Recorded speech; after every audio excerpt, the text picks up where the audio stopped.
Ammas abdii haa ta'u maroo haa ta'u abbaa barbaade haa ta'u ana faana achitti dubbachuu barbaadu taanaan nan naqaani bakka isaan jiran. Qe'een Oromoo nagaatti deebi'uu qaba.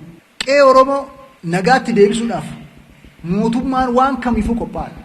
Karaa nuyi yaalle hin jiru. Ijoolleen bosona jirtu kun waan isaan bosona keessa isaan deebisisu tokko sababni tokko hin jiru. Waan Oromoo fayyadu tokko keessa hin jiru.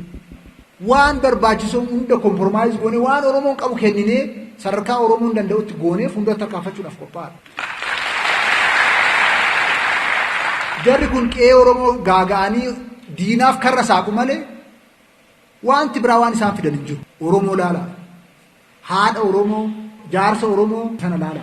So nama dhuunfaa haa ta'u, gareedhaan haa ta'u, abbaa barbaadda fidaa waan sin jettan hin fudhannani. Kanaaf mootummaan karaa nagaatiin dubbii kana xumuruudhaaf qophaa'aadha. Karaa nagaatiin alas dubbiin kun hin xumuramu. Karaa sanii ala karaan jirus karaa nu fayyadu miti. Hacuufnu boqonnaa kana. Ammas abdii haa ta'u maroo haa ta'u abbaa barbaade haa ta'u ana faana achitti dubbachuu barbaadu taanaan nan naqaani bakka isaan jiran. Qe'een Oromoo nagaatti deebi'uu qaba. Qe'ee Oromoo nagaatti deebisuudhaaf mootummaan waan kamiifuu qophaa'aadha. Karaa nuyi yaalle hin jiru.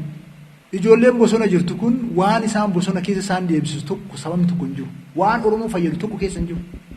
Waan barbaachisoo hunda kompromaayiz goonee waan Oromoon qabu kenninee sadarkaa Oromoon danda'utti goonee fuuldura tarkaanfachuudhaaf qophaa'aadha.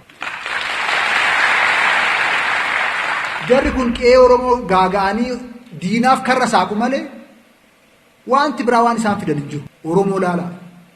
Haadha Oromoo, jaarsa Oromoo sana laala.